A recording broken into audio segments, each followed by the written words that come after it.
I know this is a place you guys come to all the time. I wanted to get a chance to introduce you to something that you haven't seen with some of the water quality testing that you've been doing. One of the reasons that you're testing is so some of the organisms you're going to see today can survive in this river. So for starters, you guys know that you're in the tidal section of the river. You see the tide going up and down. We're going to look at a creature that is born in one environment and wants to go to another. Anybody here have fish in an aquarium? Nobody has fish at home? No type of fish? Not today. So in an aquarium, people will either have salt water or fresh water. And you know that if you have saltwater fish, you have to make sure that it's like an ocean environment. If it's a freshwater fish, it has to have no salt. And right now is the migration season for a fish that is born in saltwater, born somewhere off the coast of, somewhere in between Puerto Rico and Bermuda. Nobody's sure exactly where. They're born down there, and for the past year, they've been trying to swim, looking for freshwater sites. And right now, they're trying to make their way up the river, and they're American eels. Right now, they're called glass eels because they're small, and for the most part, guess what they look like?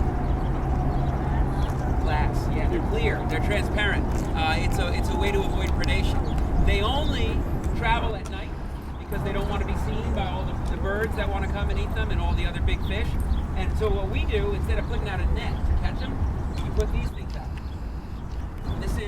Its official first name was an artificial eel habitat. That was the scientists down at Rutgers that came up with it. The local name for it, though, is the eel mop, because it looks like it could be a mop. And it could also be used as a wig if you know anybody that's losing their hair. I don't know anybody like that, so I wouldn't know who to suggest this as a wig to. But we made these, and you guys can all make these too. It's just polypropylene rope, same as this plastic rope. Take it, cut it into a certain length, shred it, and then it gets attached to some of these planters. We put them in the river, and these things sit in there, and when the sun is coming up and the eels want to hide, they kind of wriggle in. And they'll sit in there waiting until the sun goes down. We'll have them sitting in certain parts of the river. These are actually up underneath the 177th Street Bridge. Right up here, we have 3 of them. And some students got to wash some out today. So what we do is get in there in the daytime, pull them out, put them in this bucket, fill it with water, and then you just wash it. Up and down until all the stuff comes out. It smells really bad now. And they'll swim out. And then we strain it through a strainer, and then hopefully we'll find organisms. And how many did your class find? 3. And the earlier class found a few, and we'll show you what they found. With the waterfall, come step up closer if you want to take a look. You got to come up closer if you want to take a look and see what they are. They're beautiful. They are gorgeous. These are eels.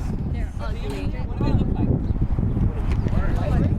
They're not shrimp, but they're related. There are scuds in there, some amphipods. But these are the eels.